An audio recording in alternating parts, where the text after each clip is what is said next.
we are back with our next guest, Paul, who is the founder of Mr. President, an award-winning presentation agency who are based in Amsterdam, which, by the way, happens to be my favorite city.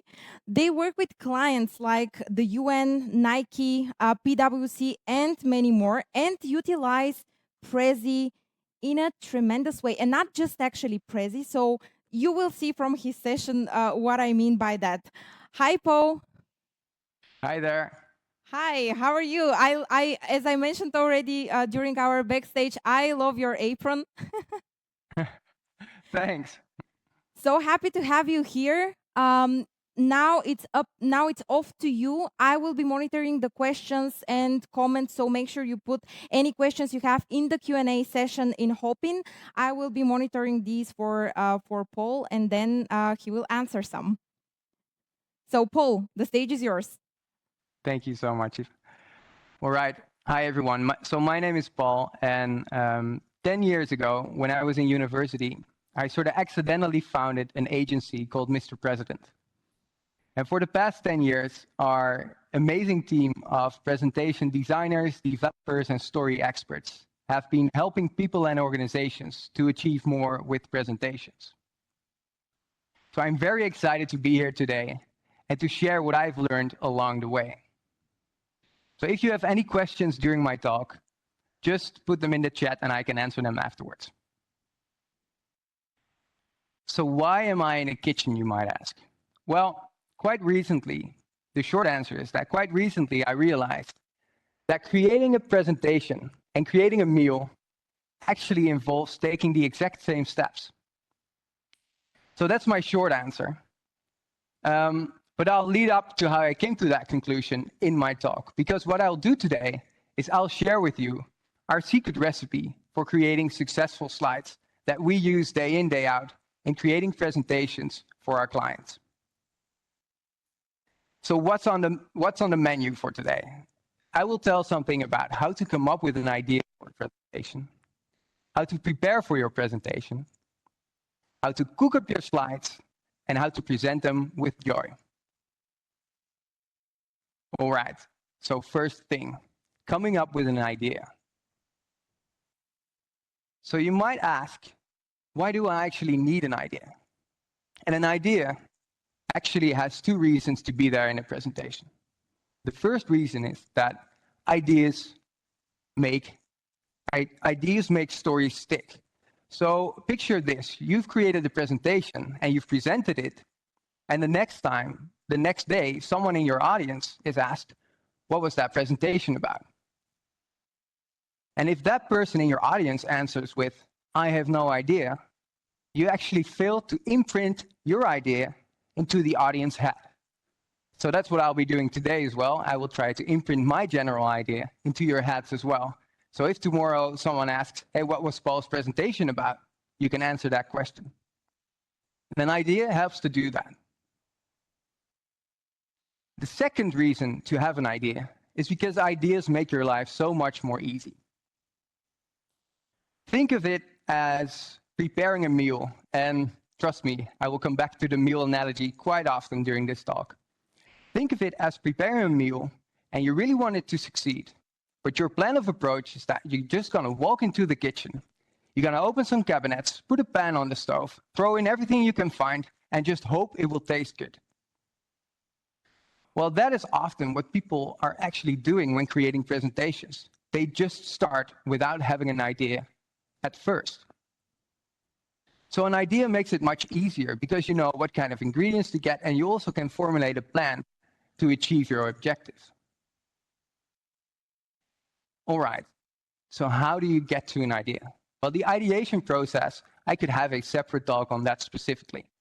But what I'll explain today is how to come up with an idea that is suitable for your objective and for your audience. And in doing so, we need to first answer a couple of questions. So before you even start opening up PowerPoint, answer 3 questions for yourself when creating a presentation. So what's the occasion? Who's coming? And what do I want to achieve? So what's the occasion? Well, a presentation occasion defines your idea. So this is a model that we use internally at Mr. President, and it's actually a simplified version of it. So we call this our presentation ecosystem. And what you see is that in presentation occasions, a lot of people think when they hear the word presentation, they think of a stage with a presenter on it.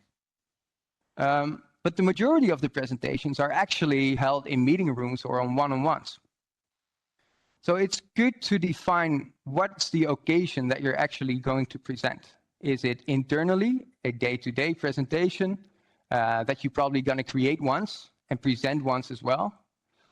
Or is it what you see in the middle ring? Is it a presentation for a company overview or a product pitch?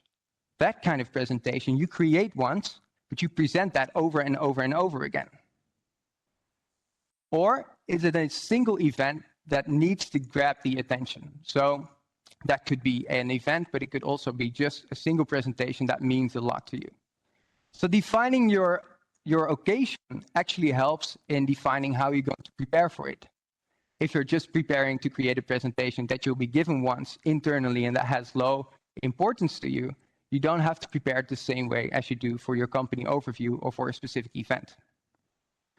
So we create the most presentations in the middle ring and in the outer ring, and that's what I'll talk about today as well. And I'm going to go a bit of presentationception on you today, because what I'll do is I'll explain my process of creating this actual presentation and going over the steps in order to explain how to approach creating a presentation. Hope you're still there. All right, so the occasion, what did I write down? I wrote down that I wanted to create a presentation for an online presentation event. So that's the first question that I answered. On to the next question. So who's coming? Is it a friend coming over, or are we expecting the parents-in-law? Well, what I want to illustrate here is that defining your audience is very important in coming up with an idea, because different people like different ideas, and different people have different interests. So it's important before you start designing or creating to know your audience. And again, I did the same thing for this talk, so hopefully I got it right. So my guess is that you're somewhere in Europe and that you're an international audience, that you're probably somewhere between 25 and 45, that you have a job and that it's related to presenting and that you're here on a professional notice, that you're either an inspirator, a decision maker, or an influencer, that you're eager to learn, and that you're interested in presentations, obviously. And probably in the past half year, you have eaten an avocado that was either unripe or overly ripe. Am I right? All right, I hope so. Cool, so now I have this information on my audience. I know what the occasion is. It's time to answer the most important question. So the most important question is, what's your objective? What do you want to achieve? And this seems so logical, but it's so often forgotten. So what we want to do here is we write down specifically what you want your audience to do or what you want to achieve in your talk. So spoiler alert, this is what I set out to create. What I wanted to do is create a presentation that explains to my audience how to prepare for a presentation, and I wanted to entertain you a bit as well. So hopefully I'm succeeding. So first step, write down your 3 answers. And I hear you think, all right, so now I have these answers, but how do I get to the idea? Well, that's really simple. You write them on a piece of paper, you fold it, and you put it under your pillow, and you fall asleep, and the next morning you'll wake up, and you'll have your idea. Okay, maybe that doesn't always happen, but sometimes it works that way, and that's because you already know what you want to achieve, so you can start thinking of that. And that's what happened in this specific case for me as well. So the other day when I was preparing a meal, it was in the afternoon, and when I was preparing a meal, I was going over my answers of these questions, and I thought, how can I come up with an idea that is relatable to an international audience, that is universal enough, and that teaches someone that preparation is important? And at that moment, I was actually preparing a meal, and I realized that in preparing a meal, I had done exactly the same things as I would do with creating a presentation. That afternoon, I had sat down, opened a cooking book, come up with an idea, looked for inspiration, gathered the ingredients, prepared the ingredients, and I was now actually at the point when I was starting to cook. So the idea was born. And most of all, who doesn't like food, right? So that's what I set out to do. And that's how I came up with my idea. All right, so now we have an idea. It's time to start preparation. And you understand that when creating a meal, it is important to prepare well. So today we're going to prepare 3 things. We're going to prepare the story, we're going to prepare the design, and we're going to prepare the environment that we will present in. So let's start with the story. What's the first thing you do? The first thing you do is you keep your computer switched off. And the second thing you do is you look for Post-its and you write down everything that you want to be in your presentation. Every topic, big or small, it doesn't matter. And please don't organize them yet. Just write down everything that you want in your presentation. It could be something big or it could be something small. Write it down, and once you think you're done, sit down and take 10 extra minutes, because this is where you decide what's going to be in and what's not going to be in. Okay, the next step is to organize your thoughts and to organize these topics. And what we like to do is write down the chapters that we have in mind and organize the Post-its underneath. And ideally, we create 3 levels of information. So for example, we are now in the preparation chapter. We're now in the story, which is level 2, and we're now in organizing, which is level 3. So that's the way that we organize our thoughts and organize the topics that we want to address in our presentation. So create this structure. And again, do this with Post-its, or you can use a tool we like to use. It's called ID Flip, where you can do this virtually as well. And in this ideation process, really go over your storyline, switch it around a bit. What would happen if you would start at the end, for example? Try to work with it and try to go over the story in your head already. Now, once you've agreed on this story, the next step is my favorite part. It's where we open up the computer, we start up PowerPoint or Prezi or whatever presentation tool you would like to use.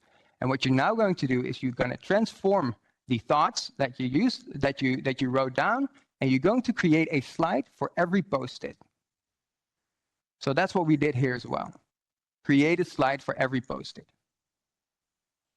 Now, on that slide, you only write that single word or sentence that was on the Post-it. And that's the first step.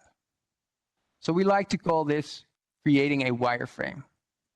And once we have the overall story structure, we can now look at the individual stories that we want to tell on each slide. So we have all these slides now organized, and we know what the main message per slide will be. And now we're going to zoom in on one of those specific slides. So in creating a wireframe slide, there's one really important thing and advice I have for you. Don't design. Use a white background and black text, and stay away from already designing while you should be focusing on your story and on your messaging. So if you don't do that, all of a sudden, you're switching colors, you're switching fonts. Hey, there's a tab that says animation. Hey, let's try some stuff of that as well. And what will happen is you'll start procrastinating and you lose focus on what you should be doing, which is focusing on your story. All right, so no designing yet. But what should be on the wireframe slide? Well, let's start with what shouldn't be on the wireframe slide.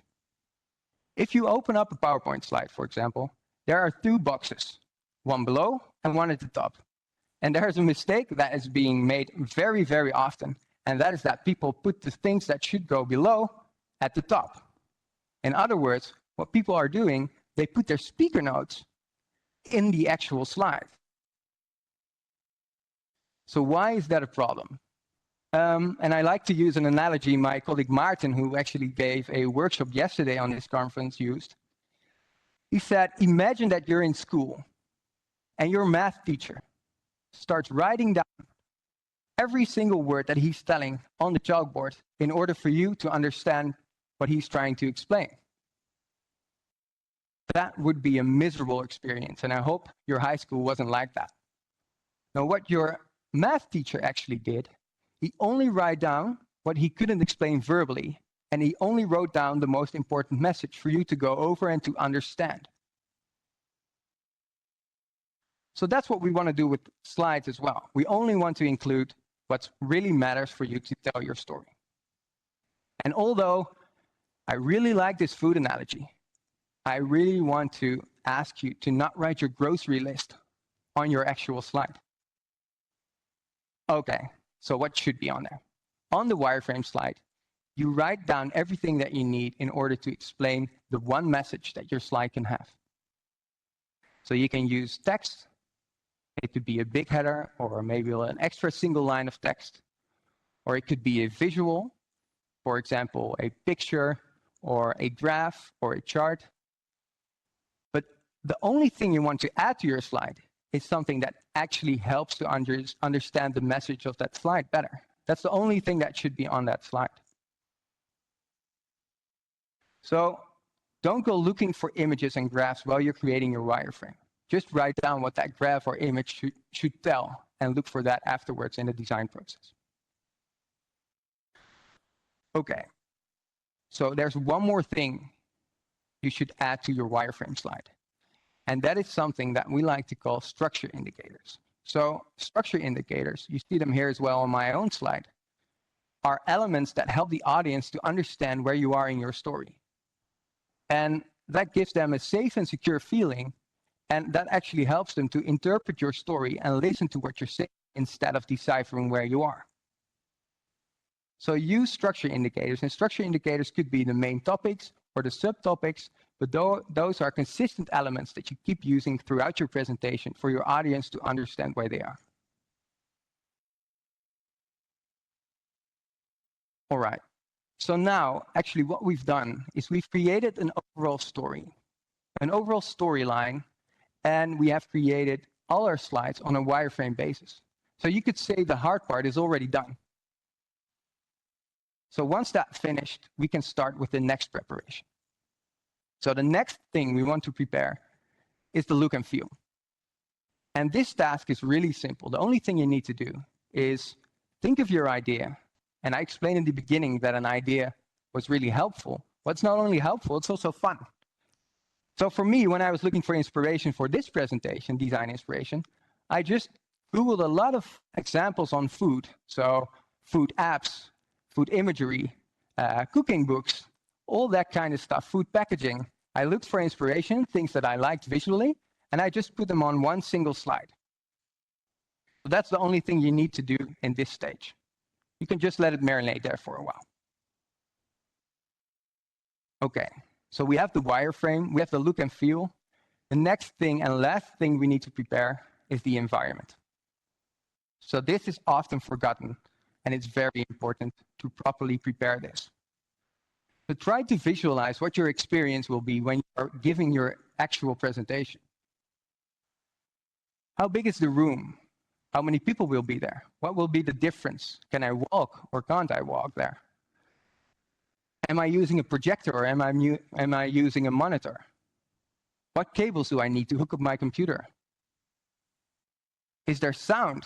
Do I have speakers that I can use? All these things matter before you start creating your presentation because they could impact your actual design. So for example, if there isn't sound, you can't use videos. Or if it's a projector, you shouldn't use light colors or small text because they're harder to read. So you should know everything about the environment before you start creating your presentation. All right, so the preparation is done. We can now start cooking. Let me take a sip of water real quick.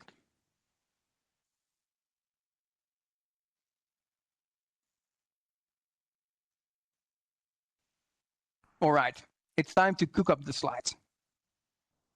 So what is the right order of throwing things into the pan? Well, what we like to do is first define the most important slides. Secondly, we're going to design those slides. And then eventually, based on those slides, we're going to create the entire deck. So let's go over these steps. We have the wireframe, but how do you decide your most important slides? Well, I'm not talking about importance on messaging, but I'm talking about importance on design. So look for slides that resemble the majority of your content. If you have a lot of big titles, look for at least one slide that has a big title. If you use a lot of graphs or images, look for those kind of slides. So that's what you want to do. Select 3 slides and maybe hide all the other slides that you have. So hide the other slides in your wireframe. So you leave 3, and we're going to design those 3 slides. So what will we be doing? Well, we're going to apply the design inspiration that we have, and we're going to apply that on the slide. So some of you might think, I have brand guidelines to follow, or I have a template that I should use professionally when I'm creating my presentation. So how can I do that? Well, actually, the presentation you're looking at right now is completely on brand with the Mr. President template and brand guidelines.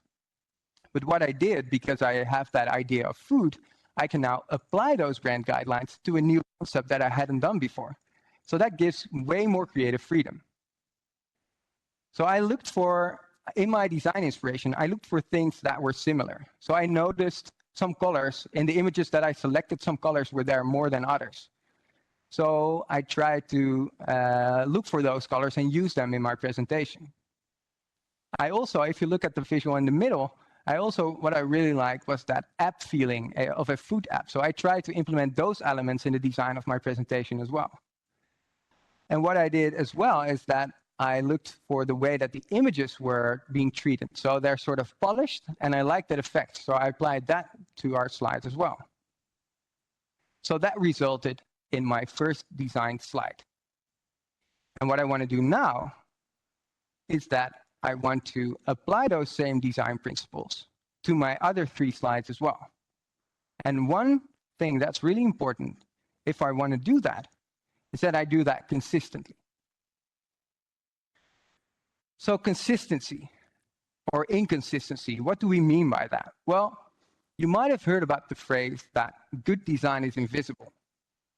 Well, if you believe that to be true, you could arguably say as well that bad design is noticeable. And noticeably bad design could become confusing. Confusement could eventually lead to frustration with your audience. And that is the last thing that we want. So consistent design, think of consistent design as teaching your audience an alphabet. Explain them what the letters do and how to use them. And do that really early on in your presentation. And once they learn the language, it's really easy for them to quickly decipher this. So we distinct 2 types of consistency. The first thing is visual consistency. So visual consistency means that we want to treat similar elements in a similar way. An example, if you use title slides and your one title is bigger on one slide than on the other slide, what will happen is that your audience will automatically think, without even noticing it, that the second slide is less important than the first slide because the text is smaller. And at the point where they realize that's actually not the case, they need to decipher this again. So that leads to a frustrating journey. So what we want to do is we want to keep elements that should tell the same. We want to treat them visually in the same way. So that goes for text, text sizes, colors, images, shapes, labels, you name it. Everything on the slide. The second way that we look at consistency is functional consistency. So functional consistency helps to create predictability. And your audience, trust me, likes predictability. So, of course, you can surprise them every now and then, but you should do that intentionally and not unintentionally. So predictability, for example, the way that we've been using these elements here, or the way that we've used the big title slides in between, we always do that in the same way. And because we are doing that in the same way, you know what to expect, and that results in a frustration-free journey.